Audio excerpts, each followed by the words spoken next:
નમસ્કાર, ગુજરાત હવામાનના સમાચાર સાથે હું છું ભગવતી વિશાવડિયા।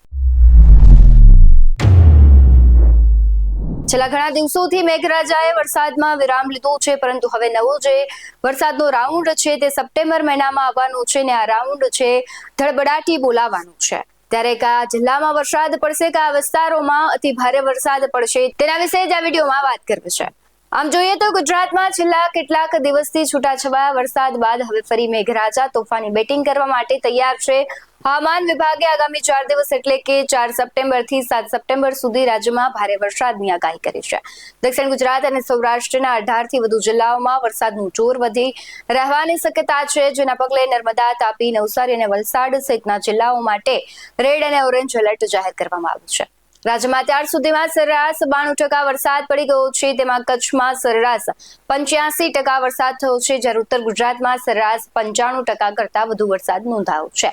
પૂર્વ મધ્ય ગુજરાતમાં 91%થી વધારે વરસાદ પડી રહ્યો છે, જ્યારે સૌરાષ્ટ્રમાં 84%, દક્ષિણ ગુજરાતમાં 95% વરસાદ વધુ વરસ્યો છે। ગુજરાતના ડેમોની પરિસ્થિતિની વાત કરીએ તો ડેમોમાં સરેરાશ 82% આસપાસ પાણી છે। સરદાર સરોવર ડેમ 90% જેટલો ભરાયો છે, તો સરેરાશ સમુદ્ર સપાટી પરનું ચોમાસુ ક્ષેત્ર હવે બિકાનેર, જયપુર, દમોહ, પેન્ડ્રા રોડ, સંબલપુર, ઉત્તર ઓડિશા કિનારે બંગાળની ખાડી પર સ્પષ્ટ રીતે ચિહ્નિત ઓછા દબાણ ક્ષેત્રના કેન્દ્રમાંથી પસાર થાય છે અને ત્યાંથી દક્ષિણ પૂર્વ તરફ પૂર્વ મધ્ય બંગાળની ખાડીમાં જાય છે। ત્યારે આગામી દિવસોમાં પડનારા વરસાદ પર એક નજર કરીએ તો આજથી તારીખ 10 સપ્ટેમ્બર સુધી ઉત્તર ગુજરાત પ્રદેશના જે બનાસકાંઠા, પાટણ, મહેસાણા, સાબરકાંઠા, ગાંધીનગર, અરવલ્લી, ખેડા, અમદાવાદ, આણંદ, પંચમહાલ, દાહોદ, મહીસાગર, વડોદરા, છોટા ઉદેપુર, નર્મદા, ભરૂચ, સુરત, તાપી, નવસારી, વલસાડ અને દમણ, દાદરા નગર હવેલીમાં મોટાભાગના સ્થળોએ હળવાથી મધ્યમ વરસાદ અને ખાસ કરીને ગાજવીજ સાથે વરસાદની સંભાવનાઓ છે। ત્યારે સૌરાષ્ટ્ર કચ્છના તમામ જિલ્લાઓમાં ઘણા સ્થળોએ જેમ કે સુરેન્દ્રનગર, રાજકોટ, જામનગર, પોરબંદર, જુનાગઢ, અમરેલી, ભાવનગર, મોરબી, દ્વારકા, ગીર સોમનાથ, બોટાદ, કચ્છ અને દીવમાં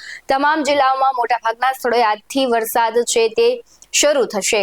4 સપ્ટેમ્બરની એટલે કે આવતીકાલની વાત કરીએ તો ગુજરાત પ્રદેશના નર્મદા અને તાપી જિલ્લાઓમાં છૂટાછવાયા સ્થળોથી ભારે અતિ ભારે વરસાદની સંભાવનાઓ વ્યક્ત કરવામાં આવી છે। ગુજરાતના અમુક જિલ્લાઓ એવા છે જેવા કે છોટાઉદેપુર, ભરૂચ, સુરત, ડાંગ સહિતના જે વિસ્તારો છે ત્યાં પણ વધારે વરસાદ પડશે। ખાસ કરીને ખેડા, આણંદ, પંચમહાલ, મહીસાગર જેવા વિસ્તારો છે ત્યાં છૂટાછવાયા સ્થળોએ ભારે વરસાદની આગાહી કરવામાં આવી છે। એક બાજુ ગુજરાતના ઉત્તર ઝોનમાં સૌરાષ્ટ્ર કચ્છના તમામ જિલ્લાઓમાં અને કેન્દ્ર શાસિત પ્રદેશમાં જે વીજળી અને સપાટીના પવન સાથે હળવા મેઘગર્જના સાથે 30 થી 40 કિલોમીટર પ્રતિ ઝડપથી વરસાદ વરસવાના એંધાણ દેખાઈ રહ્યા છે। આવતીકાલની વાત કરીએ તો ગુજરાતના અમુક જિલ્લાઓ છે સુરત સહિતના ત્યાં છૂટાછવાયા સ્થળોએ વરસાદ પડશે। બીજી તરફ છે અન્ય જિલ્લાઓ છે ત્યાં છૂટાછવાયા સ્થળે ક્યાંક હળવો વરસાદ છે તેની આગાહી કરવામાં આવી છે। ખાસ કરીને આપણે રાજકોટ જેવા વિસ્તારો છે, સુરેન્દ્રનગર, ત્યાં પણ વરસાદ પડવાનો છે। ત્યારે છૂટાછવાયા સ્થળે અને અમુક એવા વિસ્તારો છે કે જ્યાં ખાસ લો પ્રેશરની વધારે પડતી જે કહેવાય છે અસર જોવા મળશે ને ત્યાં વધુ વરસાદ પડશે।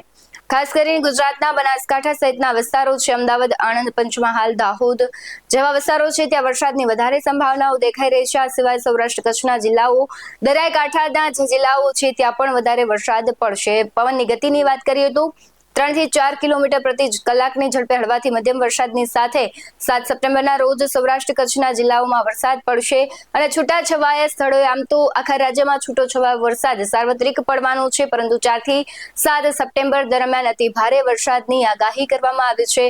પાણીના સ્ટોરેજની વાત કરીએ તો ગાંધીનગર ખાતે જે વેધર વોચ ગ્રુપની મીટિંગ હતી તે બેઠકમાં સિંચાઈ વિભાગના અધિકારી દ્વારા અલગ અલગ રિજનમાં પાણીની સ્ટોરેજની માહિતી અપાઈ હતી। તે મુજબ રાજ્યના 206 ડેમમાંથી 111 ડેમ છે તે હાઈલાઇટ ઉપર છે, જ્યારે 27 ડેમ પર છે અને 9 છે તે વોર્નિંગ લેવલ પર છે, એટલે 27 ડેમને એલર્ટ પર રખાયા છે, 9 છે વોર્નિંગ લેવલ ઉપર છે। ખાસ કરીને જે પ્રમાણે સરેરાશ વરસાદ વરસવો જોઈએ તે વરસી રહ્યો છે અને હવે આ નવો રાઉન્ડ છે એ પણ આગામી દિવસોમાં વધારે પડતી અસર કરશે અને જે અમુક જિલ્લાઓ જે રેડ એલર્ટ ઉપર છે, જ્યાં વધારે વરસાદની આગાહી કરવામાં આવી છે, ત્યાં છે એનડીઆરએફ અને એસડીઆરએફની ટીમને પણ તૈયાર રાખવામાં આવી છે। જો તમારા વિસ્તારમાં વધુ વરસાદ પડી રહ્યો હોય તો તમે અમારા વોટ્સએપ નંબર ઉપર વિડીયો મોકલી શકો છો। આવા જ વધુ અહેવાલો સાથે ફરી મળતા રહીશું। તમે અમારી યુટ્યુબ ચેનલને સબસ્ક્રાઇબ કરવાનું, અમને ફેસબુક અને ઇન્સ્ટાગ્રામ પર ફોલો કરવાનું ભૂલશો નહીં। બાકી અમને અપડેટ્સ મેળવવા માટે જોતા રહો BS9 TV ન્યૂઝ। નમસ્કાર।